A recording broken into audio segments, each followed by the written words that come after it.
اگر آپ چیس کھیلتے ہو تو آپ کو یہ رولز پتہ ہونے چاہیے۔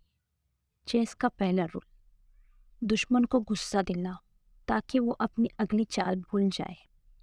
دوسرا رول، اس کو لگنا چاہیے کہ تم ہار رہے ہو اور وہ جیت رہا ہے تاکہ وہ گیم کی باریکیاں نہ دیکھ سکے۔ تیسرا رول، سامنے والے کو کنفیوز کرو اور اینڈ میں گیم کی پوری بازی پلٹ دو۔ عام دنوں سے الگ آج راستہ تھوڑا سنسان تھا۔ ہلکی بارش بھی تھی اور اس بارش میں ایک کالا اوور کوٹ پہنا آدمی سڑک کے کنارے سے چل رہا تھا۔ اس کے ہاتھ میں خون سے بھرا ہتھیار تھا۔ تھامس، ہاں یہی نام تھا شاید اس کا۔ وہ بڑے آرام سے چل رہا تھا، مانو جیسے کھانے کے بعد واک پر نکلا ہو۔ تھامس کچھ ہی دیر دور چلا گیا کہ اس کی شانتی کو بھنگ کرتے ہوئے پولیس کی گاڑیاں کسی ہوا کے جھونکے کی طرح ایک کے بعد ایک تھامس کے سامنے آ کر رک گئی۔ تھامس اپنی ہونٹوں پر ہلکی مسکان اوڑے پولیس والوں کو دیکھنے لگا۔ ہینڈز اپ اور اپنا ہتھیار پھینک دو۔ اس پولیس والے کے ہاتھ میں ایک 9mm پسٹل تھی جس کے نشانے پر اب تھامس تھا۔ پولیس جتنے تناؤ میں تھی، تھامس اتنا ہی شانت تھا۔ اس نے ہتھیار نیچے پھینک دیا اور اپنے دونوں ہاتھ اپنے سر کے پیچھے کرتے ہوئے نیچے گھٹنوں پر بیٹھ گیا۔ ایک پولیس والا تھامس کو ہتھ کڑی پہنانے لگا۔ اس 9mm پسٹل کا نشانہ اب بھی تھامس کی طرف ہی تھا۔ کوئی چالاکی مت کرنا ورنہ میں ٹریگر دبا دوں گا۔ شانت ہو جاؤ افسر، تم بہت نروس لگ رہے ہو۔ تھامس بڑے آرام سے اس پولیس والے کو سمجھا رہا تھا، مانو جیسے کچھ ہوا ہی نہ ہو۔ مجھے اپنا کام مت سکھاؤ، مجھے پتا ہے کیا کرنا ہے۔ چلو اچھی بات ہے، پر کیا میں جان سکتا ہوں کہ مجھے گرفتار کیوں کیا جا رہا ہے؟ تم نے جتن کا خون کیا ہے، تھامس ہنستے ہوئے بولا۔ تم نے تو یہی فیصلہ سنا دیا، لے چلو اس کو، اس پولیس والے نے غصے سے کہا۔ کچھ دیر بعد گاڑی رک گئی۔ پولیس والوں نے تھامس کو باہر نکالا اور وہ تھامس کو ایک کمرے میں لے گئے۔ اب تھامس ایک چیئر پر بیٹھا ہوا تھا، اس کے دونوں ہاتھ بندھے ہوئے تھے۔ کیا مجھے پانی مل سکتا ہے؟ نہیں، ایک پولیس افسر نے غصے سے کہا۔ تبھی ایک آدمی جو سول ڈریس میں تھا وہ اندر آیا۔ سب پولیس والے اس کو سلام کرنے لگے۔ سر، یہ ہے وہ جس نے خون کیا ہے، اس آدمی نے، جو شاید ان کا افسر تھا، بھری آواز میں کہا۔ اس نے خون کیا ہے یا نہیں وہ کورٹ ڈیسائیڈ کرے گی۔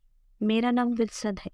اگلے کچھ دیر میں تم سے کچھ سوال پوچھوں گا اور تم مجھے ہر سوال کا سچ جواب دو گے، اور میں سچ بول رہا ہوں یا جھوٹ، اس کا فیصلہ کون کرے گا؟ وہ تم مجھ پر چھوڑ دو۔ یہ کہتے ہوئے ولسن سامنے کی چیئر پر بیٹھ گیا۔ کیا تم جتن کو جانتے ہو؟ ہاں، جانتا ہوں۔ ولسن تھوڑا آگے ہوا اور پوچھنے لگا، کیسے جانتے ہو؟ کیا تم میرے ہاتھ کھول سکتے ہو؟ ولسن نے ایک پولیس افسر کو اشارہ کیا۔ وہ تھامس کے پیچھے آ کر اس کے ہاتھ کھولنے لگا۔ میں نے کچھ پوچھا تم سے تھامس؟ معاف کرنا، میں نے دھیان نہیں دیا۔ تم جتن کو کیسے جانتے ہو؟ دوست ہے میرا۔ کب سے؟ بچپن سے۔ ولسن نے ایک سگریٹ جلائی۔ کیا یہ سچ ہے کہ جتن نے تمہاری بنائی ہوئی کمپنی اپنے نام کر لی؟ جی ہاں، تھامس ولسن کی آنکھوں میں آنکھیں ڈال کر جواب دے رہا تھا۔ تھامس کے چہرے پر ایک بھی شکنج نہیں تھی، نہ ہی ڈر تھا۔ کیا تمہارے دل میں جتن کے لیے نفرت تھی؟ یہ سن کر تھامس کے چہرے پر مسکان آ گئی۔ ایسے اٹھ پٹانگ سوال اپنی بیوی سے پوچھے جاتے ہیں ولسن؟ ولسن نے اپنا غصہ چھپاتے ہوئے کہا۔ کیا تمہاری یہ باتیں تم کو بچانے والی ہے تھامس؟ اس بات کے ساتھ کمرے میں جیسے ایک خاموشی سی چھا گئی۔ ولسن نے کچھ سوچا اور چپی توڑتے ہوئے پھر سے پوچھا، کیا تمہارے دل میں جتن کے لیے نفرت تھی؟ اب ولسن کی آواز اونچی ہو گئی تھی۔ اگر میرا بس چلتا تو میں خود اس کو مار دیتا۔ تھامس نے بھی اپنی آواز اونچی کر لی۔ بہت اچھے تھامس، اب تو موٹو بھی سامنے ہے، ہتھیار بھی اور مجرم بھی۔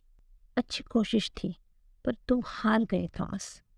ولسن اب کرسی سے اٹھنے لگا۔ کیا تم چیس کھیلتے ہو ولسن؟ ولسن نے نہ چاہتے ہوئے بھی جواب دیا۔ ہاں، کبھی کبھی جب تک آخری چال باقی ہے تب تک ہار نہیں مانی جاتی، پر میرا چیس کھیلنے کا انداز تھوڑا الگ ہے۔ میں پہلے ہی بولتا ہوں کہ میں بازی مارنے والا ہوں اور بازی مار لیتا ہوں۔ تھامس نے تھوڑا سا بھی وقت نہیں گنواتے ہوئے کہا، اور میرا انداز ایسا ہے کہ میں گیم کے لاسٹ تک کچھ نہیں بولتا۔ بولتا تب ہوں جب چیک میٹ بولنے کا ٹائم آتا ہے۔ یہ سن کر ولسن کے تیور چڑھ گئے۔ تو بول رہا ہے کیونکہ میں تجھے بولنے دے رہا ہوں۔ جیسے تھامس نے پہلے کہا تھا، چیس کا پہلا رول دشمن کو غصہ دلاؤ تاکہ وہ اپنی اگلی چال بھول جائے۔ اس کہانی کو پوری طرح سمجھنے کے لیے چلتے ہیں آج سے 7 دن پہلے۔ ولسن اپنے گھر کی راکنگ چیئر پر کچھ پڑھ رہا تھا، ہاتھ میں وائن کا گلاس۔ سائڈ کی ٹیبل پر ایک سگار جل رہی تھی۔ تبھی کسی نے دروازہ ناک کیا۔ ولسن اٹھا اور دروازہ کھولا۔ گڈ ایوننگ سر، آپ نے کمپلین کی تھی؟ جی ہاں، میرے کچن کا سنک بلاک ہوا ہے۔ آؤ دکھاتا ہوں۔ ولسن نے وائن کا گلاس وہیں رکھ دیا۔ یہ تو پورا بلاک ہوا ہے۔ رکو میں دیکھتا ہوں۔ ولسن پھر سے اپنے بیڈ روم میں آیا اور پڑھنے لگا۔ ارے، وائن کا گلاس تو یہی رکھا تھا۔